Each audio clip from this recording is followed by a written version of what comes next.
Good morning. Today we're going to be doing a review on the remaining part of A Promised Land by Barack Obama. Last week I had covered chapter 1 through chapter 12. My hopes are that I'll be able to beat the time that I used in covering chapter 1 to chapter 12 today, as I cover chapter 13 to 27 by giving you an overview and my thoughts. Again, you can pick up a copy of this book from Barnes & Noble, Amazon, or any place that sells books. Is currently on the New York Times bestseller list, and it has an average rating of about 4 point something or 5. It's really good. So from chapter 13 to chapter 27, Obama covers the fight that he has to go through to get health insurance, Obamacare, passed. He covers the closing of Guantanamo, ending torture, domestic terrorism, international terrorism, Afghanistan, Iran, China, Russia. He covers the Nobel Peace Prize when he received it. He covers issues of the environment and what he was trying to get past. He covers the Recovery Act, and then he talks about his office, what happens within his office. He talks about Trump, he talks about rumors, he talks about women, and he covers Osama bin Laden. So of everything that we have, last time when I talked about the book, I mentioned that as of the time I had read, it was chapter 1, I think, through I had started chapter 12 or something. You couldn't really see the impact of women. It was as if he wasn't really hiring women. He was, was dealing with women outside. Like he talked about Hillary Clinton, he talked about Nancy Pelosi. These are strong women and their impact, they were heavyweights. But in terms of his office, they seem to be almost silent. And he actually addresses it in the second part of the book, in which he hires a lot of women in getting the healthcare bill passed. Women that have a history with the issue, either seeing a loved one pass away because of lack of insurance or lack of access to adequate insurance and stuff like that. Then he talks about the workplace, how he found out when he was doing a review of his workplace that women were literally not talking during the meetings. It was an old boys club, and he had to actually get, introspective, and it's like, oh my God, I'm actually part of the problem. I'm actually brewing a form of machismo in this place, and I'm making it normative, and what he had to do to address that, and how he had to encourage women to speak up, because for them to be appointed by him or appointed to work in such a capacity, they have the background to do it, and they should be able to stand their ground, stand when other men are talking and actually put in an input and actually be heard. So he had to be involved in that whole process. He talks about domestic terrorism. He doesn't hide his face, and he was very open in saying that the internet has been found to be one of the breeding grounds for domestic terrorism to exist, because all those people with their funny ideas are able to find people that think like them, and from there that whole thing grows. So he's not saying it's an external problem. He's saying that also it's an internal problem within the United States too as well.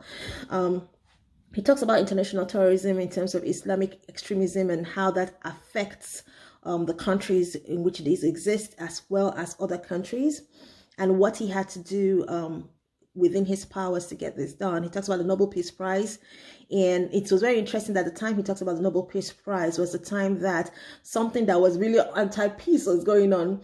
So when he was told that he had won the Nobel Peace Prize, he was like, for what? Because it didn't make sense to him. Even though he was honored at it, it was like a very more like a Saturday kind of humor to it. It's like, oh, interesting that this is happening at this time and I'm getting the Nobel Peace Prize. He talks about China, the games that China tried to play, and how they had to, how he got wind of it and he turned things around, him and his cronies. He talks about Osama bin Laden, and what led to it and how that whole thing went down. He says he doesn't know who pulled the trigger. He never asked. He talks about the Recovery Act, which was a response to the financial crisis that was still creating a problem. You know, he mentions that even because of these and other factors, you know, he knew that when he was going in, his campaign people knew when they were going in to ask for him to have a second term, it was going to be a battle because, you know, on paper, it showed that they were doing really good. But in terms of the lives of the citizens, it wasn't showing as much. It seems as if they were getting worse. So it was like, yes, I'm getting, the math is adding, but the lives of my neighbor, okay, not his neighbor because he's wealthy, but the lives of the person down the road, you know, their lives aren't seem to be getting better. So he was very aware of this. So there are many reasons actually that I like the book. As I mentioned before, I enjoyed the fact that he was very introspective. It's like, okay, I'm going to tell the story. I'm going to give you, you know, you guys never had a chance to be involved in the internals of what was going on in the White House. You know, you had limited access. So I'm going to give you access to what informed my decisions and why I chose to make these decisions and what was going on and what I was being told. You know, so he was giving you access, and he was also giving you access to how he was thinking, what he was feeling. You know, there are many places in the book in which you could see the struggle between his idealism and what was pragmatic for them to do. You know, particularly when it came to issues of war, he would be like, oh, I understand why these people think this way and why these people feel this way about the United States and why they are doing what they're doing. But we know that we have to do this because we have to protect the United States. That's what I was brought here to do, to protect the interest of the United States. You know, and he says this so many times in so many words, like throughout his book. You can see that struggle between his idealism, you know, where his background is, and the job that he was hired to do. Another place is, okay, we see the impact again, I've talked about it, on his family, you know, even on the little children, Sasha and Malia, and how they were like, you know, even from a small age, they were very picky about who takes pictures of them because they knew what this impact of this picture taking could be on their father's job and how people view their father. Imagine taking on such a huge responsibility at such a young age. And then, of course, we've talked about several times about his wife and how his wife is such a private person, and now having to find that every single thing she does is actually, you know, being, you know, broadcasted all over the world. And then, of course, Obama too, you know, because Obama is so larger than life. You think that, oh, this is what he was born to do, yay. But then he discusses a dream that he had in which he, you know, in that dream, he went to a coffee shop and he went to get a cup of coffee, and he looked around him and there was nobody around. There were no guards or anything. And he had a conversation with the lady behind the counter, and he purchased his coffee and he walked away and he was so happy. And that story just tells you just how much of his life, you know, who he was, had to be given up for this job for 8 years, you know. And he talked about work-life balance and how the job has no work-life balance. If you're someone who is about work-life balance, you're all about, oh, you know, my privacy, you're not going to be very happy at the job. So he talks about how people had to give up a lot of things, different arrangements that families had to make in order to work with him in the capacity that they were working, you know.